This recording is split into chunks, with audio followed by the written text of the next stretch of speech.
Bonjour tout le monde, je m'appelle Maëlys, j'ai actuellement 18 ans et je vis dans le sud de la France et j'aimerais aujourd'hui vous raconter mon témoignage et ma rencontre avec Christ. Et voilà. Premièrement, moi je viens d'une famille musulmane. Ma mère est algérienne et mon père est franco-espagnol. Mais j'ai beaucoup plus côtoyé ma culture islamique, si on peut dire ça comme ça. Même si chez nous on n'était pas à fond non plus. Voilà. Mais voilà, j'ai quand même grandi dans cette culture. Et depuis que je suis petite, je me suis toujours posé des questions sur ce monde, ce qui allait pas.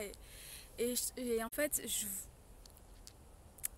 pour moi, il y a un truc dans l'islam qui n'allait pas. Et je sais pas, je savais pas d'où. Enfin, il y avait tellement de choses en fait. Et quand je posais des questions à ma mère, elle me répondait que il fallait pas se poser de questions, que c'était comme ça et que c'était que les mécréants qui posaient des questions.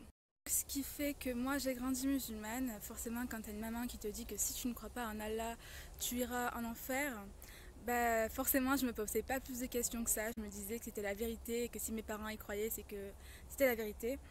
Euh, mais d'un côté, je me posais quand même des questions. Je trouvais qu'il y avait des choses qui n'allaient pas. Et quand je demandais à ma mère, elle me disait que c'était comme ça et que des fois on pouvait pas tout comprendre. Donc du coup je passais au-dessus. Mais disons que chaque vie a son autre surprise et moi en fait j'ai enchaîné les événements malheureux. Ça allait pas bien chez moi, dans ma famille, ça n'allait pas bien non plus dehors. J'ai perdu mon papa aussi et ce qui fait que j'en ai beaucoup souffert. Et du coup je suis tombée en dépression et à un point où je voulais me tuer. Dieu merci ça n'a pas marché. Et donc après cet épisode malheureux, j'ai décidé de me réfugier dans ma religion qui était l'islam à l'époque. Donc j'avais décidé vraiment d'étudier le Coran de A à Z, de lire la biographie de Mahomet, parce que moi on me disait Mahomet il est ci, Mahomet il est ça, c'est un exemple, il est parfait. Mais moi j'y croyais dur comme fer, je le prenais vraiment pour un exemple. Mais en fait, quand j'ai lu sa biographie, quand j'ai lu le Coran, comment il avait été, là où j'ai eu en fait le choc de ma vie. Tu passes d'un Mahomet hyper friendly, genre qui bénit tout le monde, à un mec, si on peut dire ça comme ça, enfin, je le comparais à un sataniste en fait. Et là, vraiment, c'était le choc de ma vie et j'en ai pleuré parce que j'étais choquée. Je me disais, mais en quoi j'ai cru toutes ces années, quoi.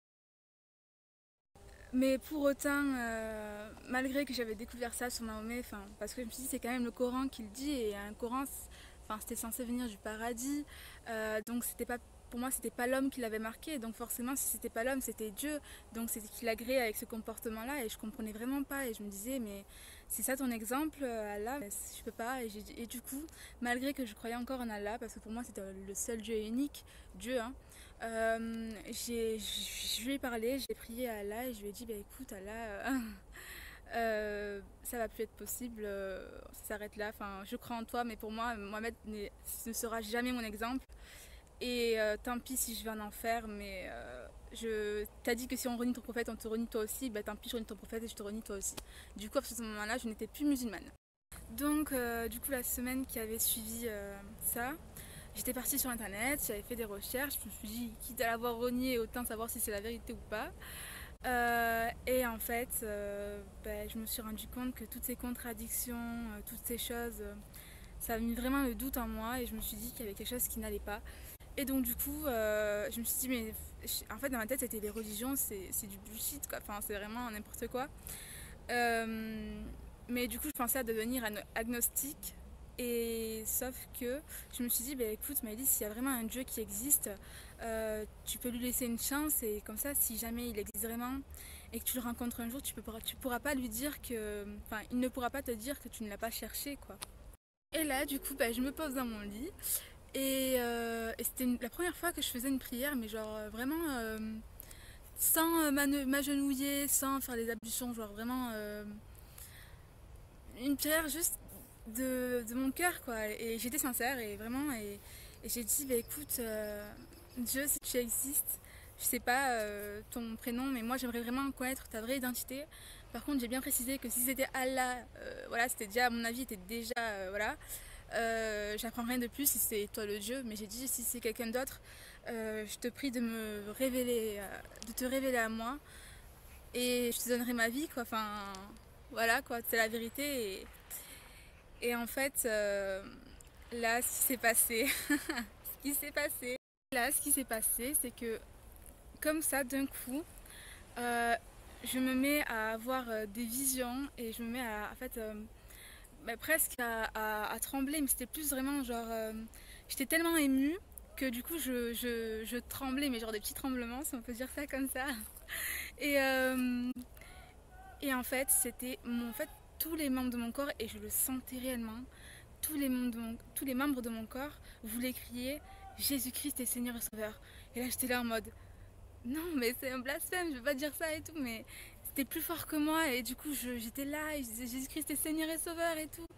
Et, euh, et en fait, j'ai vraiment senti sa présence et c'était comme s'il était avec moi. Et en fait, aussi, dans un second temps, je pleurais et en fait, c'était comme si j'avais conscience de toute l'horreur de mes péchés que j'avais fait envers lui, quoi.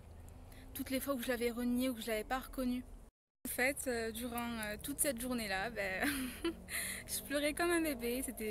J'arrivais pas à m'arrêter parce qu'en fait, j'avais tellement d'un côté ce poids et en même temps ce soulagement d'avoir trouvé la vérité. Je me sentais vraiment dans la vérité, j'étais vraiment convaincue. Et après, j'ai vécu des choses folles avec Chris, mais vraiment des miracles de fou malade. Mais vraiment, depuis que je lui ai donné ma vie, ben déjà, la différence entre avant et maintenant, c'est que depuis que je connais le vrai Dieu et sa vraie identité, euh, il est vivant. Il est vivant et la différence, c'est qu'il, lui, comme il est vivant, il parle et il te répond et il entend tes prières. Donc à partir de ce jour-là, j'ai donné ma vie à Christ. Et vraiment, c'est un Dieu vivant. Je vous invite vraiment à le rencontrer, à, à lui parler et à le laisser se révéler à vous. Car vraiment, bah, c'est une vie nouvelle avec lui. Vraiment, je l'ai vraiment expérimenté. C'est un Dieu vivant qui parle, qui se révèle à nous chaque jour, qui nous change, qui nous éduque. C'est vraiment un père pour moi et pour tous ses enfants. Et il vous appelle vraiment à venir à lui et, et j'ai vécu tellement de choses avec lui que même si je le voulais, je pourrais pas le renier. Il est tellement vivant, c'est comme si je disais non, il n'existe pas, c'est comme si j'étais là en mode là, il n'existe pas, enfin, c'est pas possible. Enfin, je vous appelle vraiment à tenter cette expérience et je peux vous garantir que vous ne serez pas déçus. Voilà, ben, soyez tous bénis, je prie pour chacun de vous pour que vous rencontriez Jésus. Je vous aime. Bisous, bisous.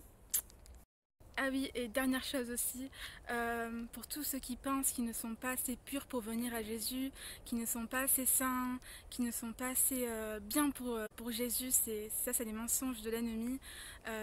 Dieu nous appelle tel qu'on est et c'est lui qui nous va nous changer petit à petit. J'étais pas la plus sainte des saintes quand j'ai rencontré Christ et vraiment je vous appelle dans votre état, à aller vers Christ et de ne pas avoir honte de ce que vous êtes vraiment car Christ vous aime tel que vous êtes et il va vous changer petit à petit.